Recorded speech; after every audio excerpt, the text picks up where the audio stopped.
Do, re, mi, fa, sol, la, ti. Do. Red leather, yellow leather. The risky raccoon ravaged trash. What's up, y'all? Welcome to the Legacy Podcast. Today I'm sitting down with Nick Burton talking all about email marketing. So Nick is my Chief Marketing Officer and our Director of Acquisitions.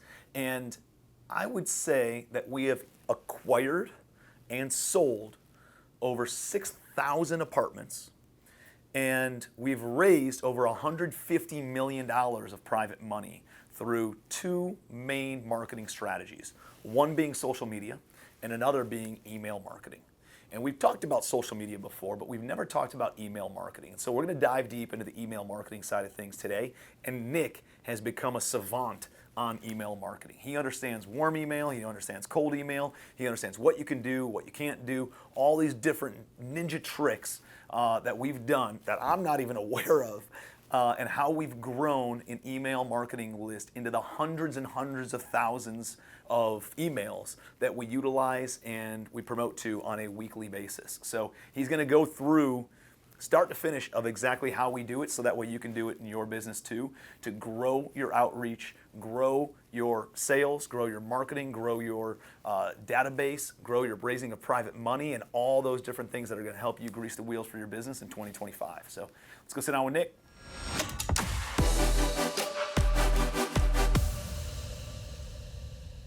Nick Burton, welcome to the Legacy Podcast. What's up? Again. Back again. What is it, your third, fourth time? At least. All right, dude, so here's what I wanted to do. We've been doing some pretty ninja stuff with email marketing. And I think email marketing is one of those marketing avenues that is, we've talked about fishing techniques and hunting techniques. It becomes a hunting technique because you can very predictably understand what kind of return on time, return on investment you can make on email marketing. I love that it's a very low cost way of marketing, but you can do some pretty insane stuff with it, and we are doing some pretty insane stuff with it. So I thought it'd be really cool to do, just a short podcast episode of exactly if I dropped you into a city that you've never been to before and said, hey, we want to do email marketing to find buyers, sellers, investors, and anybody from any business, any industry can utilize these things for prospecting in whatever capacity they want. But I want to specifically talk about finding buyers, finding sellers, finding investors through email marketing, and what that process would look like if you were to start from scratch and somebody has never done email marketing before and go through that process. What do you think? Sure. So there's two things that I'm going to reference a lot here. Okay. Is there's warm email and there's cold email. They're two very different things that need to be dealt with very differently. So should we attack one of them first and then? All these are going to be leading into one of them, so I can kind of knock them both out. But warm email is people that you've done business with that, they're not going to they're going to open your emails, they're not going to mark you as spam. Like, they're people that if they receive an email from you, they're not going to be surprised, like, who is this person? And then there's cold email, which is people that have absolutely no clue who you are. And the goal is to get the cold emails over to the warm side. Got it. And, it's very, very easy to get a lot of cold emails. It's very difficult. I've spent years trying to figure this out and, have figured it out. It's difficult to get those cold people over to the warm side. There's a lot of different things that can go wrong, and there's a lot of wrong ways to do it. It's one of these things where... And what's the consequence if it is done wrong?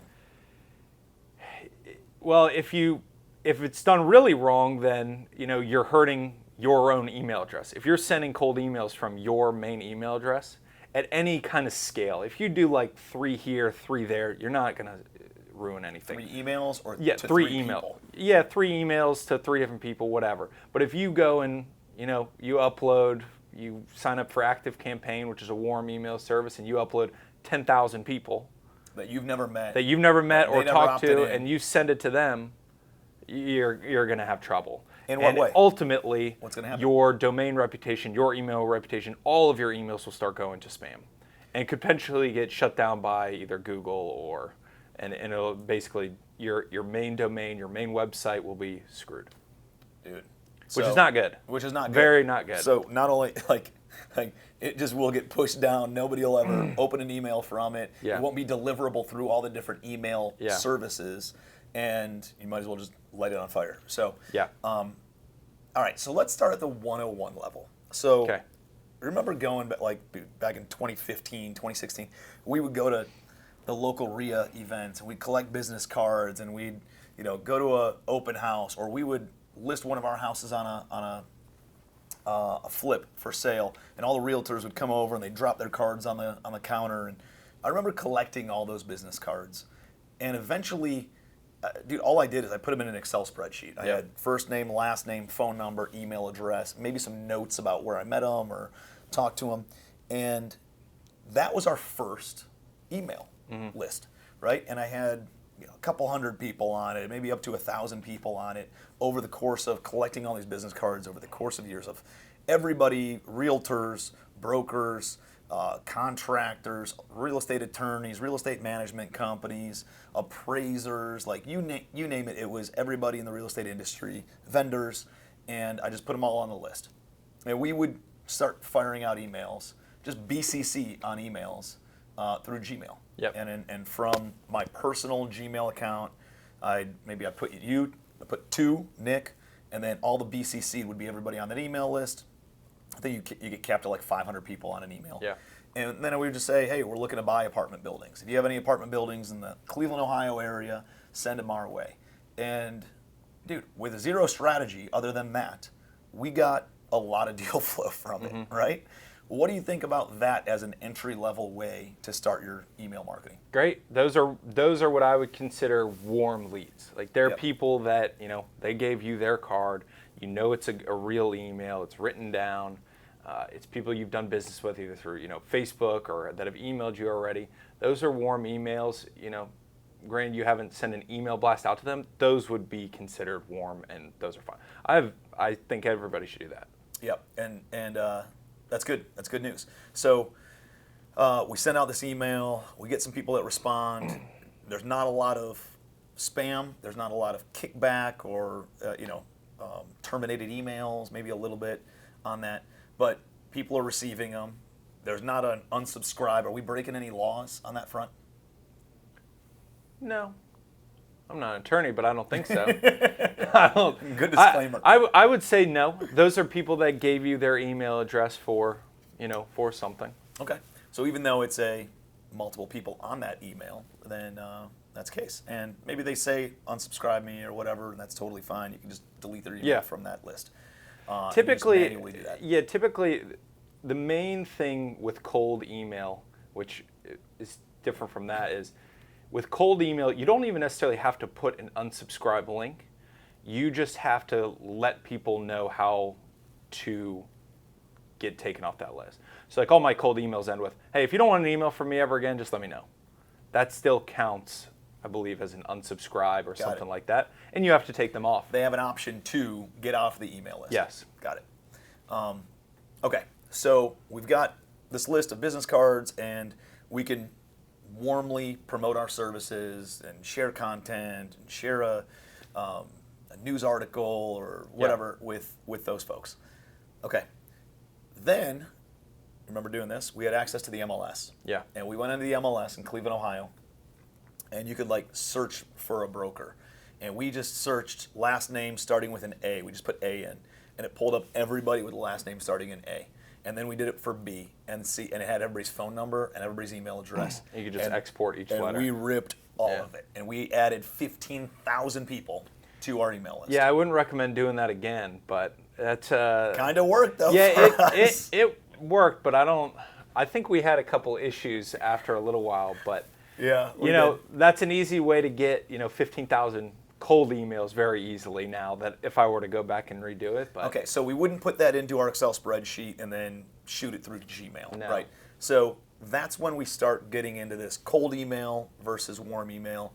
The warm email, how would you take it to the next level? Let's say it's over 500 names on that email list and email addresses.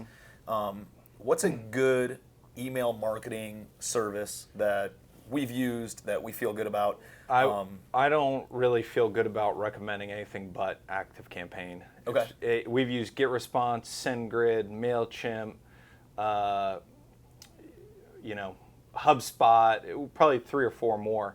And unless you're very technical and you're really trying to go, to the 500 level, you don't need anything Like but 500,000 email level. Yeah, if you're getting that big, or even I would say probably over 100,000 is when you really need to start using something like a SendGrid. Okay. And that requires like a team of people to run it.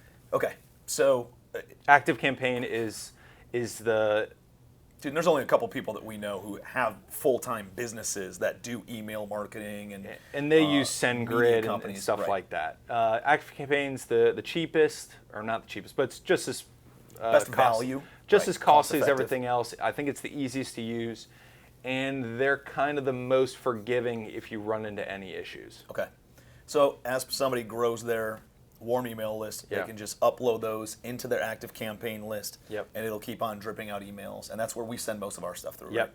Right? Cool. All our warm stuff's through there. All right. So let's say, drop you into, Dallas, Texas, and we don't have a list of people in Dallas, Texas. We're looking to buy apartment buildings in Dallas, Texas.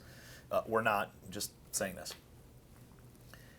You go to Dallas, and we want to build a cold email list and warm it up. Yeah. What's the first thing you do? First thing I would do is I would join every Facebook group, real estate Facebook group in Dallas. I like it. This is the highest quality, cheapest way to get any emails, is joining Facebook groups, real estate Facebook groups in that specific city, or if you can start there and then you can go to just nationwide multifamily deals, but start there. And then just go through every single comment section for the last 12 months, and somebody posted a deal for sale. Somebody posted a deal. Yeah, John Smith posted a deal for sale, and it has, drop your email down below for this. And then I would take their first name, last name, email, and the group that they're in 4 separate columns. And you can easily get in an Excel spreadsheet. In an Excel spreadsheet, and you can easily get hundreds and hundreds of these.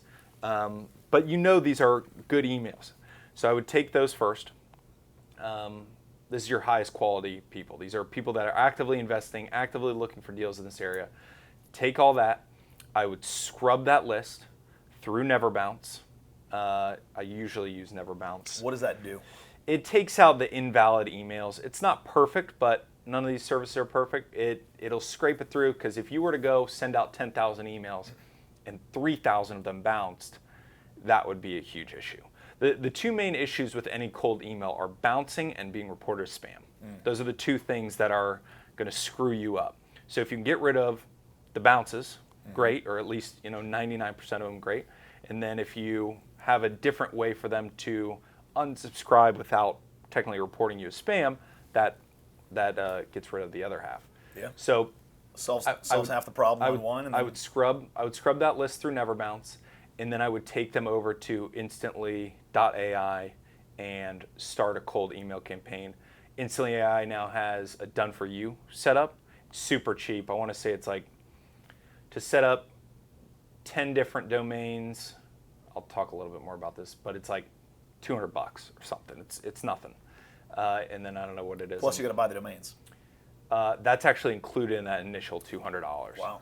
Yeah, so I would take them over there, and how that works is basically you get a bunch of burner domains that are similar to your main DBA. All right, so ours is legacywealthholdings.com. Yeah. So I might get legacywealthinvest.com, legacywealthholding.com, something close, and they don't have to be super, super close, but you don't want it to be like Mike's Chicken Shop and try to do real estate, unless you're doing chicken stores. Anyways, but you do the done for you setup. That takes about 30 days. It only requires about 1 hour of work, and you have to let it go through a seasoning period. And so it's doing some sort of email campaign where it's sending out a small number of emails and then a little bit more emails and a little bit more emails in order to warm up the list. Yeah, so we're warming up the list over a couple weeks, probably 3 weeks. and it's actually sending emails to itself, like to some other computer, and that computer is responding and marking it not as spam. So they just talk to each other, and it looks like it's a real So conversation. it's not even going to anybody on the list yet. No, this is just going to their made-up people, and their made-up people respond. So it's warming up the domain, not the list. Correct. Got it. And then once it's warmed up a little bit, because if you start sending out all these emails right away, Google and Yahoo and all these Hotmail, all these things are going to be like, whoa, whoa, whoa, this guy's brand new today, and he's sending out 300 emails every single day. It's going to show some red flags. But if you're sending out, one email, usually goes up one email a day. So that's why it takes 3 weeks. So by the end of that, you're sending roughly 21 emails a day. Okay. And so then we have, let's say we buy 10 domains. Each of those 10 domains have 3 emails associated. So now we have 30 emails. Each of those 30 emails can send, I play it safe, I do 30 emails per day. So off this setup, I'm sending 900 emails a day. And you can just, after the warm-up period, you upload your list of all your emails. You set in that, you create the sequences of, the first email says this, follow-up email says this, hit go, and that's about it. And then all right, so. And the plan with that is to get them to opt in to your warm list. So we're doing, how do we get them to do that? Yeah, what's the strategy? There's a bunch of different ways. One is, I could get them to join, whether it's our school group, because our school group's integrated to ActiveCampaign. It could be, hey, I'm going to give you a free deal calculator or checklist or something like that. That's integrated into our ActiveCampaign. It could be a free webinar. It could be, which again, integrated. It could be book a Calendly call with me or somebody on the team. Every single thing that they opt into is integrated into ActiveCampaign, and they will become a warm opt-in lead. Interesting. Yeah. So now so are we giving stuff away for free? Are we just asking them to, hey, I would assume we're leading with value. Yeah. Right? So how do we make it enticing for somebody to join our email list? It's, hey, listen, I saw that you're a real estate investor in Dallas, Texas, and we own 3,000 doors, locally, and we're teaching people on how to scale their rental portfolio. If this is something you're interested in, join our free school community. We'd love to have you, and ask questions away, right? Yeah, that's a good way to lead with value. Yep, that. If you don't have a school community, what else? Deal calculator works great. I'm sure everybody who's looking at real estate has their own deal calculator, even if it's somebody else's, tweak it a little bit. Or some sort of like top 10 things to do if you're flipping a house, or 5 things on 5 different SKUs of flooring that we use that are great for rental property. Just like anything that's a free giveaway or some sort of an opt-in where you can get them to click a button saying, I'm interested. Right? Yeah, that's great. And then I would say, our best has always been our properties for sale. If we're selling property, hey, interesting. This is what we got in the mix. We have 500 units that we're selling right now, 3 properties in Georgia, Louisiana, Illinois. If you're interested, click this link, and all the info will be there. And they'll sign an NDA. The NDA will opt them into ActiveCampaign, and they get access to all the info. Oh. So that one crushes.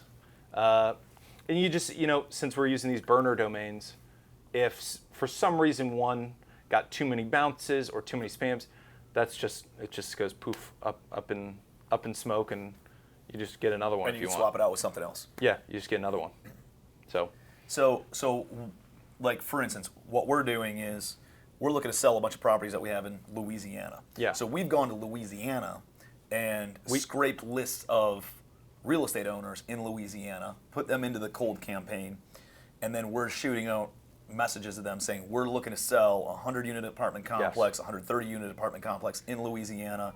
If you're interested, take a look. And And another thing you can do is scrape. What I've done is I found the top 10 brokerages in the U.S., like the amount of people that work at each commercial brokerage, and I hired a VA to go through and scrape every single contact from those top 10. I think it was 7 out of top 10. It depends on how they actually report the data. Like if they don't have the email addresses on their website, it makes it a little trickier. But I think I got 30,000 brokers. Dude, that's awesome. Just from that, and I cycled them down, and I think I have them in each area that they're in, or what state at least they're in, and then you can focus on that. Dude, that's amazing. And you can get these VAs that, they can build a bot to scrape it. You pay them $200 for it. Like they'll do it for $200 to $400, and they'll be done in 24 hours. Scraping the whole thing. What do you think we spend all together? Like we do some pretty substantial stuff on email marketing. What do you think we spend on a monthly basis? It's under $1,000 a month. I know that. So we spend about 12 grand a year. And we've built a list of what, 100,000 real estate professionals? Yeah, we got a million. we got a million plus emails. It's just a matter of that's awesome. Focusing on where to, because you could go nuts with the cold email and buy 200 domains if you wanted to. I don't think that's the best route to do it, because I like going in and responding to some people, and there's some nuances with it, and I won't be able to. Well, dude, we're in it for the long haul. Right? Yeah, this isn't a get rich quick or some sort of like short-term scheme that we're trying to run here. We're trying to build a substantial database of buyers, sellers, investors, lenders, potential legacy family members, people in our coaching community, like people that we can do business with and build with long term. And so, dude, we're doing it the right way, and it just takes a little bit longer. Yeah, another way to start your warm email list is, I've done it once before. I don't remember the exact name for it, but you can export every single person you've ever emailed on your Gmail. That's a good way to do it. That's a warm list. And they're already warm because Gmail has seen you guys interacting. So if you've had, if you've been in business for 5 years and you send emails every day, you have 5 years worth of people's emails in there that you can immediately go upload. That's perfect. Yeah. I don't remember. I think it's a little tricky, but not that hard. I figured it out. Yeah. Dude, we haven't done that with my email. Yeah. We should do that with my Gmail. I'm always like, well, what if it's like, depends on how much you use it for personal things as well. Because then it's like you're emailing every subscription you have, or my Aunt Donna, taxes, or Aunt Donna, and then it's like, oh God, I got to deal with all this crap now. So there have to be some cleaning to it. But the ones that are specifically for the dispo email, we could just scrape everybody from that, which I've done. That's thousands of. Oh, so we could take my CLE Turnkey or my Legacy Wealth Holdings. It doesn't have to be just Gmail, right? Well, those are all technically Gmail addresses, so yeah. But anybody who's communicated with that specific domain, then we can just pull those and extract that those. Inbox. It's off of an inbox. Dude, that's nasty. Yeah. It's nasty. Yeah, it's cool. I think it's a really, really powerful way of marketing at a fairly low cost. It's very cheap. It's very quick. It's very easy. You get a ton of responses. You can monitor it very, very easily. If something's not working, just don't do it again. It's like you do a blast. Does this go good? Okay, let's do it again. If not, scrap that one. Dude, it's amazing. So, we'll share everything. Yeah, I'll give Cam all of our links to everything, and we're open books. So we're happy to share the stuff with you guys. If you have questions on it, put it in the comment section of this podcast, and if you want to learn this stuff on a consulting basis, friggin' join Legacy Boardroom. Legacy Boardroom is a board of directors for your business, where you have a chief marketing officer in Nick, you have a chief operating officer in Matt Carlin, a chief investment officer in Fatty Bumitri, a chief HR officer, human resources officer in Scott Hannes, and then we have a special guest every Friday. But literally every day of the week, you can hop on and ask questions, one-on-one questions, in a group setting, right, to Nick about your email marketing, and he'll spend the entire call going through all that stuff with you. So if you have interest in that, it's a board of directors for your business on retainer for $500 a month. It's unreal. So if that's something you guys are interested in, definitely hop on and shoot us a message. We'll get you the details on Legacy Boardroom. But Nick can help you and walk you through that whole process on on one of his Monday boardroom calls, right? Like it's a simple thing, and then he can help you coach through it every Monday that he hosts his call. So I think it's a great resource and a great way that people can start building their email marketing and grow their database and really compound things in a big way. When everybody else is talking about how hard the market is, dude, we are controlling the controllables in the market and doing things that other people aren't doing, so we're getting results that other people aren't getting. Yep. So really cool stuff. So appreciate you, bro. Yep. Love the knowledge. Hey, hopefully you learned a couple things. If you have any questions, put it in the comments section. We are here every Sunday, dropping value, meeting awesome entrepreneurs, talking about cool things from sales and marketing and accounting and finance and operations and team building and the whole gamut that runs all verticals and all pillars of business, regardless of the industry, in order to help you scale your business and do some amazing things. So appreciate you being here. Be your best. We'll see you next Sunday on the Legacy Podcast.